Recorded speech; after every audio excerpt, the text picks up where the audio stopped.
Tsy mbola misy ny service minimum amin'ny fampandehanan-draha raha ny asan'ny fitsarana eto Mahajanga.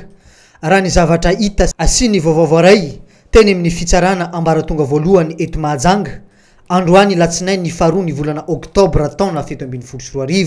Efa misokatra nefa ny vavahady ny fitsarana ambaratonga voalohany nefa tsy mbola misy ny efitrano misokatra sy miasa eny anivony ity fitsarana ity.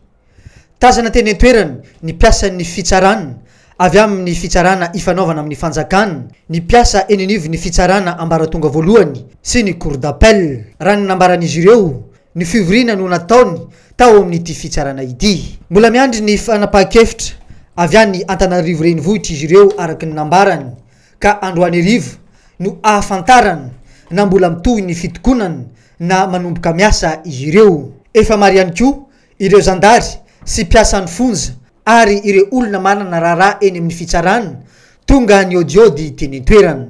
Hatreto aloha mbola tsy miasa ny piasan'ny fitsarana raha ny eto an-tampon-tanànany Mahajanga.